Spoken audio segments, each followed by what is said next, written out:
In today's video, we're going to be taking a look here at the current conditions, as always, taking a look at the upcoming pattern where there's a whole lot going on, and really just overall taking a look at everything. So it's going to be a pretty typical video here, pretty standard. We do have a lot of snow expected out west. Some pretty interesting things, especially in the long range, happening in the middle of the country.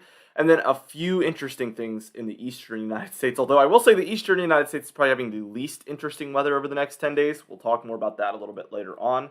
As we're taking a look at the current conditions, though, I've added the 500 millibar geopotential height, and this basically is going to show us where troughs and ridges are. So you can literally see where things are troughing and where things are ridging. But I really want to hear from you guys on this one if you think it's a little bit overwhelming. I've been slowly adding things to this map. It used to just be radar.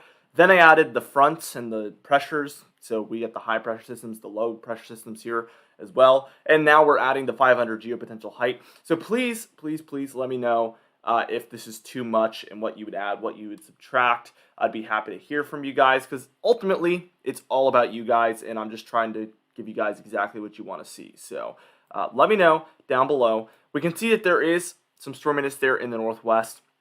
And definitely here over the middle portions of the country, we have a pretty broad storm system. We have a low here. I don't know which one's the primary and which one's the secondary low, but we have some general broad low pressure system in here. Some snowfall happening there in the southern Rockies. And then we see some storminess here for the northern plains as a result of this same low pressure system. And this is going to it's diving the cold air down, basically. We can see that this cold air is really just advancing with that cold front straight south. Pretty interesting situation. We're usually in the eastern United States used to the cold fronts moving from west to east, but sometimes they just dive straight south like this, like we're seeing in this example. And then we can see this cold front, and there's actually like two of them kind of. It's more of just broad cold front. We talked about this yesterday, how it's a very soft landing into the cold air. But we see that there is this cold front that has passed through, and it's offshore of most areas now outside of southern Florida. Let's start in the northwest here, like we always do here. And we can see that there is some storminess in general for these areas, mostly lighter showers, but especially here. I don't know what you'd call this peninsula here. I'm not that good with the northwest as far as locations. I obviously know, areas, but I don't know what this specific area is called. It's obviously west of Seattle there, across the water, so I don't know what this specific area would be called. But there is some heavier showers over here. I know there's a mountain off the top of my head. I cannot name that mountain right there, but I know that general region. But yeah, give me a name for this because this is an important area for me to know.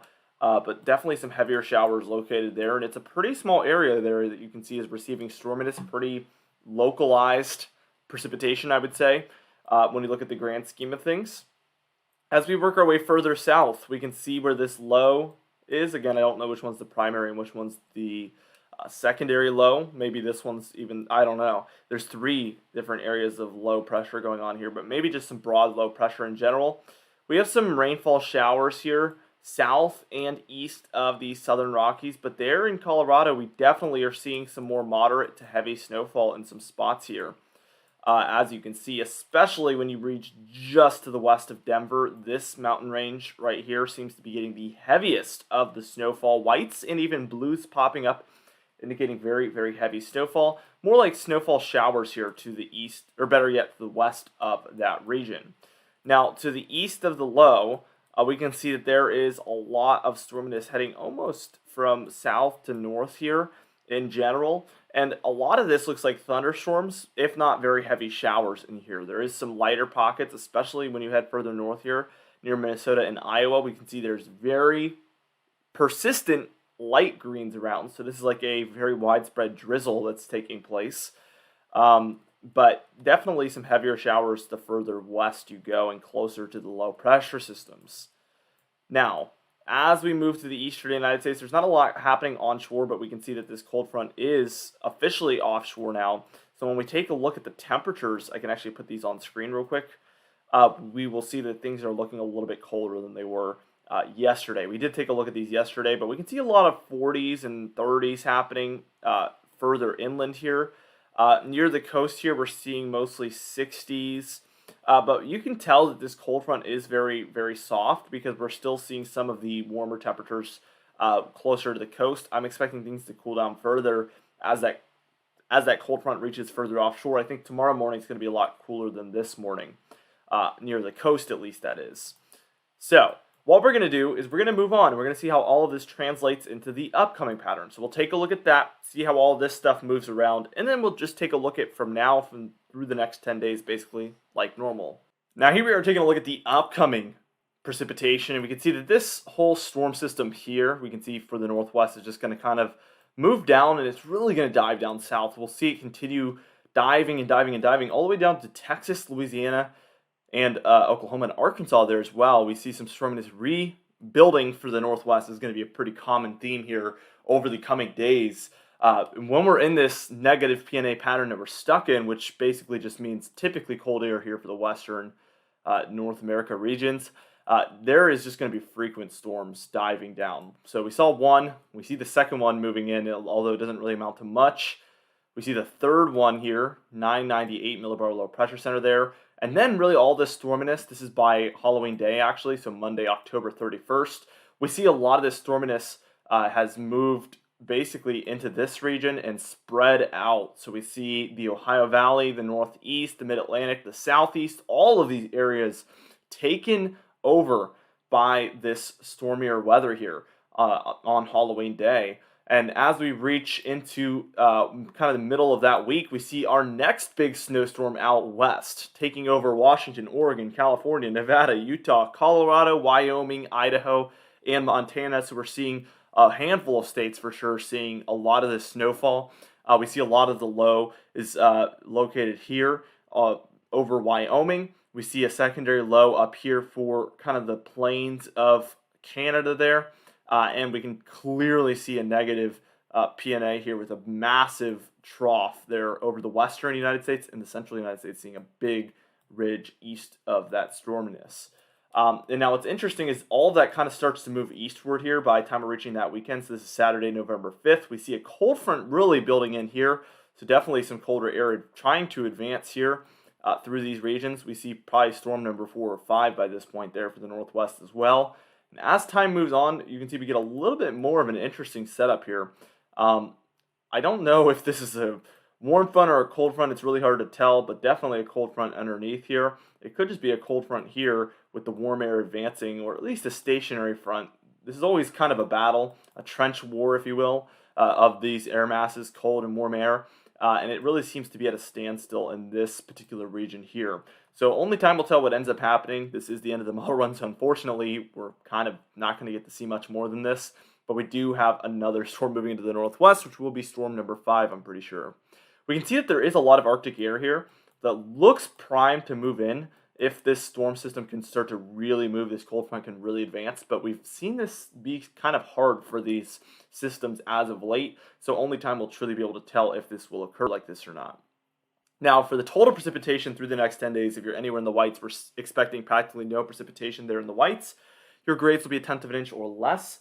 Your greens will be 1/10 of an inch to 1/2 an inch. Your blues will be 1/2 an inch to an inch. Your yellows will be 1 inch to 2 inches. Your reds will be 2 to 5 inches. And then your browns there will be 5 to 10 inches of precipitation. We see some of that for south central and the northwestern United States. And then we see the blues up there for Washington. That's going to be 10 to 15 inches of precipitation. And the purples even there over that, again, peninsula that I don't know the name of, which will be 15 inches plus of precipitation, which is a monstrous amount of precipitation. As we can see here on the total snowfall, this totally translates over because most of those high mountaintops, it'll be in the form of snowfall, obviously. Anywhere in the grays, we see a dusting, if anything. Blues being 2 to 6 inches of snowfall, purple 6 to 10, pinks 10 to 20. Pastel blues, like we see over the Rockies, is going to be 20 to 30. And then your pastel purples, like we see for British Columbia there, down through Washington, that's going to be 30 inches plus. We see a maximum of 210 inches of snowfall now.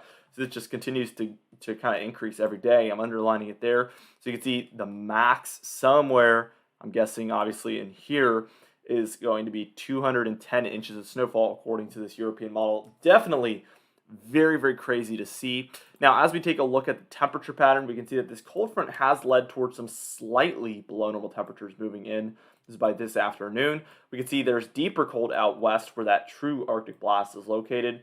By tomorrow night, we're going to see some cooler air still around here for the Northeast, the Mid-Atlantic, and the Ohio Valley. But again, the true cold air here is located over the western regions of the United States. And as we move on, we see things kind of become more mild by the time we're reaching Tuesday, November 1st. This is the look. And then by the time we're reaching about middle week, so this is about Wednesday, November 2nd, and this is into Thursday, November 3rd, we see a deep, deep, deep negative PNA taking place here. And this just totally blocks out any cold air from moving into the eastern United States. It's all this warm air is really moving into the eastern half or 2/3 of the nation even, as the warm air is forced around this cold air mass that is stretching really, really far south. This, just like water and oil, forces the overcompensation, I guess, if you will, of the warmer air into this eastern portion of the nation. Now, as time rolls on, we see Friday, November 4th here. We do see this cold front is advancing. We do see some signs of a positive PNA trying to kind of reestablish itself. This warmer air is potent, but it looks to be moving further and further eastward, and we still see this warmer air building in. This might be the opportunity for finally this cold air to move inward, as this cold air has kind of been advancing eastward over time. This is by Saturday through Sunday, 5th through 6th of November there. And again, we're still left with this question mark and truly having to wait to see if this will end up happening or not. So be sure to tune in daily, as we do upload every single day, and we will be getting to the bottom of this as soon as we see the true signs of the cold returning to the east. You guys will be the first to know. So be sure to subscribe to get those videos every single day. Be sure to like the video if you did enjoy it. Leave a comment down below, and I will see you guys in the next video.